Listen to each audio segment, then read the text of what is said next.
Hi అందరికీ నమస్కారం. తెలుగు రాష్ట్రాల్లో ఒక 2 పెద్ద కుటుంబాలు అటు రాజకీయాల్లోనూ, ఇటు సినిమాల్లోనూ తమదైన పాత్ర పోషించాయని చెప్పాలి. ఒకటేమో నందమూరి కుటుంబం, ఒకటేమో మెగా కుటుంబం. ముందుగా నందమూరి కుటుంబం విషయానికొస్తే ఎన్టీ రామారావు గారు ఒక స్టార్గా వెలుగొందడమే కాకుండా ఒక రాజకీయ నాయకుడిగా కూడా సక్సెస్ఫుల్గా ఆయన ఉన్నారు. ఆయన పెట్టిన పార్టీని ఇవాళ తెలుగుదేశం పార్టీ ఇవాల్టికి అధికారంలో ఉన్నది. ఇకపోతే ఆ తర్వాతి తరం ఎవరు? బాలకృష్ణ గారు. బాలకృష్ణ గారు సినిమాల్లో బాగా రాణించారు. అదే సమయంలో ఆయన అల్లుడైన చంద్రబాబు నాయుడు గారు, అంటే ఎన్టీఆర్ గారు అల్లుడైన చంద్రబాబు నాయుడు గారు రాజకీయాల్లో రాణించారు. అంటే ఎన్టీఆర్ గారికి 2 పార్శ్వాలు, ఒకటి రాజకీయం, ఒకటి సినిమా. సినిమాలకేమో బాలకృష్ణ గారు, రాజకీయానికేమో చంద్రబాబు గారు వారసులుగా ఉన్నారు.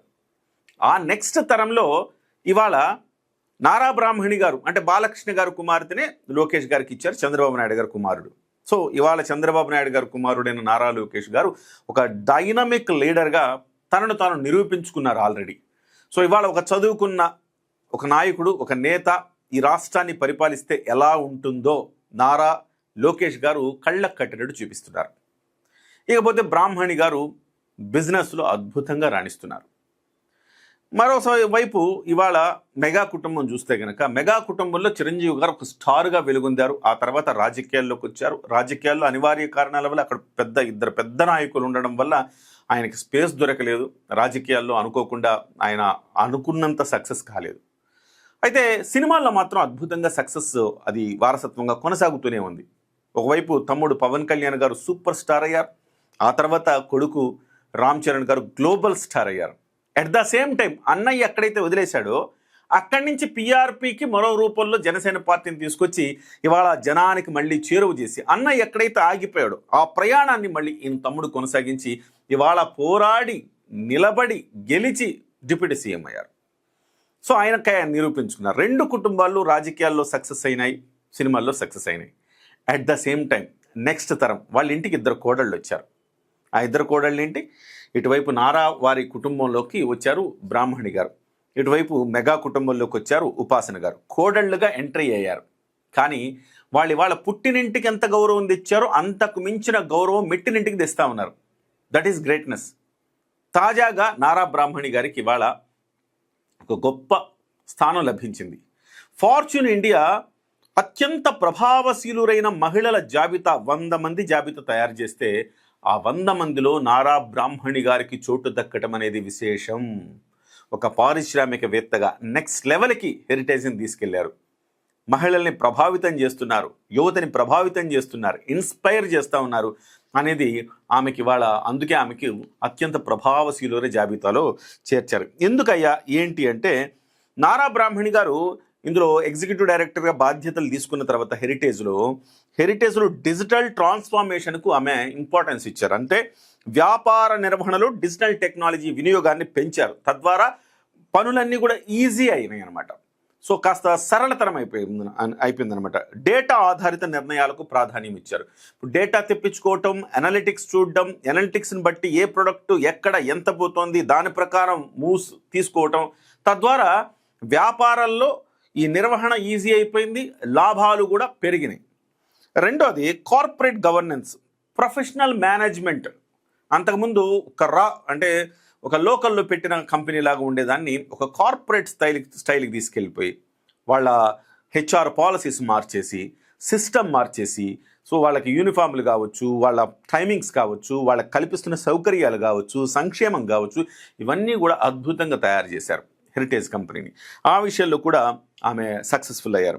బ్రాండ్ బలోపేతం చేయడంలో హెరిటేజ్ బ్రాండ్కు వినియోగదారులు మరింత గుర్తింపు తీసుకురావటానికి వివిధ మార్గాల్లో కృషి చేశారు. తద్వారా హెరిటేజ్ అనేది ఇంతకుముందు చంద్రబాబు నాయుడు గారి కుటుంబ కంపెనీగా ఉన్న హెరిటేజ్ ఇవాళ ఒక బ్రాండ్గా మారింది అని చెప్పాలి. ఇక 4వది రిటైల్ రంగంలో విస్తరణ కోసం ఆమె వేసుకున్న ప్రణాళికలు ఒక అద్భుతంగా ఉన్నాయని చెప్పాలి. ఒకవైపు అదానీ, అంబానీలు విస్తృతంగా రిటైల్ రంగంలోకి వచ్చి దూసుకుపోతూ ఉంటే పోటీని ఎదుర్కొని హెరిటేజ్ని నిలిపారు చూసారా, అది ఆమె గొప్పతనం అని చెప్పాలి. అన్ని మూసేసుకొని వెళ్ళిపోతూ ఉన్నారు. ఎందుకంటే ఈ రిలయన్స్ దెబ్బకి వాటి దెబ్బకి ఆగలేకపోతున్నారు. కానీ హెరిటేజ్ మాత్రం ఆగగలిగిందంటే దీనికి కారణం నారా బ్రాహ్మణి గారు అని చెప్పాలి. ఒక విభిన్నమైన ఉత్పత్తుల్ని తీసుకురావటం, వాటిని సేల్ చేయటం, అలాగే రైతులతో అనుసంధానమయ్యి వాళ్ళందరికీ కూడా వాళ్ళ సంక్షేమాన్ని కూడా దృష్టిలో పెట్టుకుని వాళ్ళకి ఉభయ కుశలోపరి, వాళ్ళకి లాభం రావాలి, వీళ్ళకి లాభం రావాలి, వినియోగదారులకు కొంచెం చౌకగానే అందాలి. సో ఆ రకమైన ఏర్పాట్లు చేయటం వల్ల కూడా ఆమె బాగా సక్సెస్ అయ్యారని చెప్పాలి. ఆర్థిక పనితీరు అంటే ఆర్థిక క్రమశిక్షణ, ఎక్కడెక్కడ వేస్టేజ్ ఉందో దాని వేస్టేజ్ని తగ్గించి ఉన్న డబ్బుల్ని చాలా అద్భుతంగా వినియోగించుకోవటం అన్నమాట. బడ్జెట్ని పర్ఫెక్ట్గా వినియోగించుకోవడం ద్వారా వేస్టేజ్ నివారణ. ఇకపోతే యువ నాయకత్వం కాబట్టి మొత్తం ఎక్కడైతే యూత్ ఉంటారో వాళ్ళలో బాగా ప్రతిభా పాఠవాలు ఉన్న వాళ్ళని గుర్తించి తీసుకుని వాళ్ళ ద్వారా నడపడం, ఇవన్నీ కూడా నారా బ్రాహ్మణి చేయటం కారణంగానే ఇవాళ ఒక హెరిటేజ్ అనేది ఒక బ్రాండ్గా నిలవడంతో పాటుగా ఒక అద్భుతమైన పనితీరు కనబరుస్తుంది. అందుకే నారా బ్రాహ్మణి గారికి ఇవాళ ఈ అవార్డు, ఈ స్థానం దక్కడం జరిగింది. At the same time already ఉపాసన కొణిదెల గురించి చెప్పుకున్నాం కదా, ఉపాసన కొణిదెల గారు ఆల్రెడీ నిరూపణ చేసుకున్నారు ఆమెని. ఇంతకుముందే రకరకాల అవార్డులు, రివార్డులు వచ్చాయి. అసలు సమాజాన్ని జాగృతపరిచే కార్యక్రమాలు చేస్తున్నారు. హెల్తీగా ఎట్లుండాలి, హెల్తీ లైఫ్ స్టైల్ ఎట్లుండాలి, సో అనే దగ్గర నుంచి ప్రతి అంశంలో ఇన్స్పైర్ చేస్తూ ఉన్నారు, యూత్ని ఇన్స్పైర్ చేస్తూ ఉన్నారు. ఒకవైపు ఒక కార్పొరేట్ సక్సెస్తో పాటుగా డివోషనల్గా కూడా సక్సెస్ ఏ రకంగా తీసుకోవాలి, ఏ రకమైన డివోషనల్ పాత్రలో ఉండాలి అనేది ఉపాసన గారు అద్భుతంగా చెప్పగలుగుతారు. సో ఇవన్నీ ఒకవైపు అంటే వీళ్ళిద్దరు కూడా ఒక కోడళ్ళుగా ఎంట్రీ ఇచ్చారే కానీ కోడళ్ళుగా పుట్టినింటి గౌరవాన్ని నిలపడంతో పాటు మెట్టినింటి ప్రతిష్టను నెక్స్ట్ లెవెల్కి తీసుకెళ్ళటంలో సూపర్ సక్సెస్ అయ్యారని చెప్పాలి. So hats off to both of them.